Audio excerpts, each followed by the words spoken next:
I wouldn't talk about this normally because nothing is ever going to be done about it, for the simple fact that liars don't stop lying when, even if you have them dead to rights. There's they go into dichotomization, or trying to bring you with a duality, because they're testing your resolve and integrity. So similar to open-ended statements that don't go anywhere, like stay focused on your resolve to do what, like to change, like resolve to change what, like what are we supposed to change? And even how do you know, like change like if you don't know why you're going to change something, how do you know that what you're doing is any good? So these are questions that relate to a position. So I think it's like more of the symptom of not having, or having flip-flopped on the position enough to where it's like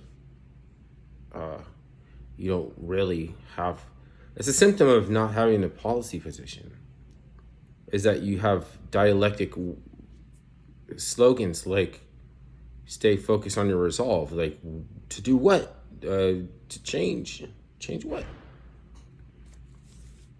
because everybody in Occupy Wall Street had a different thing and a different. So everybody can relate to change, but everybody's idea is different, based on different policy positions, and you don't even know which policy it is that you're trying. That's what happened with Occupy. That's an Obama one, and I always forget some of them. They're like, say it's a phrase that's not really prescribing any like direct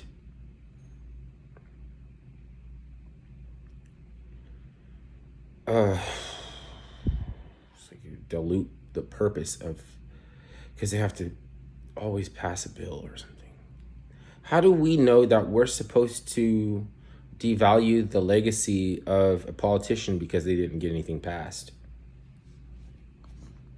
Because we need change, or because something is broken, right? If something is broken, then you pass a policy. So because what if there's things that are broken and the best policy is still not clear or something like that? Well, usually the best policy is still kind of ugly. It's still like, yes, the world has this problem, but in your position, you should be trying to keep what you have instead. Oh no, you're wrong. You shouldn't have anything. Be happy, have nothing, and be happy. Like some of you just telling me what to think. Like, not you, but all them though. I'm telling all them what to think. Don't worry about it. Worry about yourself, cuz. Okay, I will, because if I don't, then I get caught up into all the false the all false dichotomies and shit. Or it's not false dichotomy, it's like believing that you're addressing something by saying, like, evil has no place. What are you talking about? Evil led up to everything the way that it is. Everything is the way that it is because of what led up to now. And you're not even being precise about, like, you're not even really explaining the nature of this evil. Like, what is the nature of that which led to this and us, and proliferated the race and led to now, like today, whatever. But because you got to say smex instead of sex or something, I don't know, that's just terminally online. People in real life don't even know anything's happening, and they don't have to, because like if someone says something that's like, wow, that's terrible, you knew someone who was grape. Oh, I'm sorry to hear that you were grape. That's worse. That's worse than what they were trying to avoid by making you sugarcoat your words. I mean, we didn't get rid of the slogans at all. You just sugarcoating your words. And it's making it worse. Like, I'm sorry, but I know you want to come out and tell your story and everything, but on my platform, when you describe what happened to you, you have to say grape. I'm sorry you're missing that person that was unalive and you want justice for their unaliving instead of being murder. Even it's fucking treacherous, outright, freaking balls to the wall, the humanity, oh my God, freaking, you're killing me. Like, no, unaliving. You don't know what you're talking about. That's gonna cause harm. You can't say that. You have to say a word like smex that makes this seem like you have to automatically assume that you're describing something hideous and detestable because you have to change the smex. That's unfortunate, and it is avoidable, except that it's not unavoidable because when you caught liars in a lie, they never stop. They have to gaslight your comprehension. You don't have any comprehension. You can't appreciate the thing that you're describing until you attain it. So if you're saying that to say smex makes it seem like shameful sex, then I don't believe you because you don't look like you're having any sex. But I mean, you might be able to gaslight me, but everybody has to know what's going on. Right? No, society's fucked up. They're gonna act like what they're just gonna they're gonna shun the wrong person. They're gonna apologize to the wrong people. And yeah.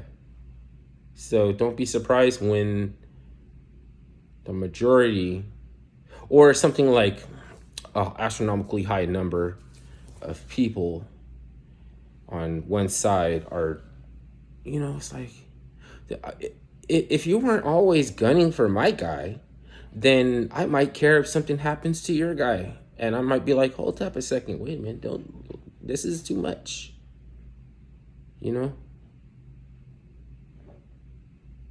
But I have to want something to happen to your guy because your guy is a fucking piece of detritus, a cuss, a felt piece of fucking cuss.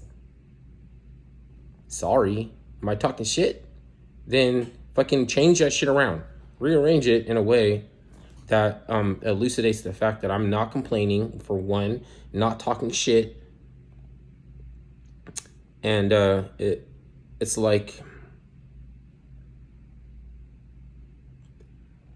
you're not even, I'm not even be mad about it anymore. It's just like the words are so belligerent because they haven't interacted with the truth enough, then where virulently veers off course and the correction comes through, and it's more belligerent every time. That even kill that is it's like the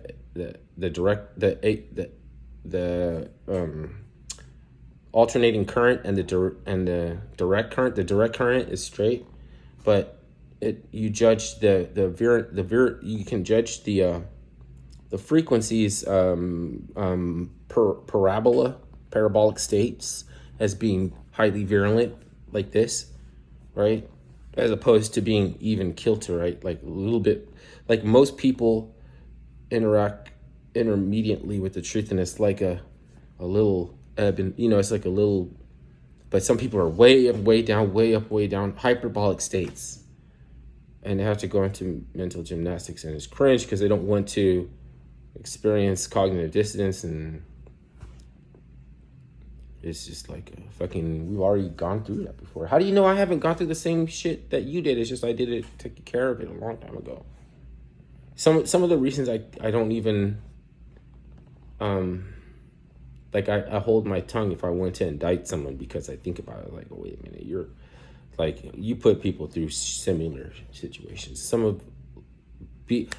Accountability doesn't feel good because you're realizing that you took part in some of the very things that you're just realizing now is not perpetuate your true itinerary.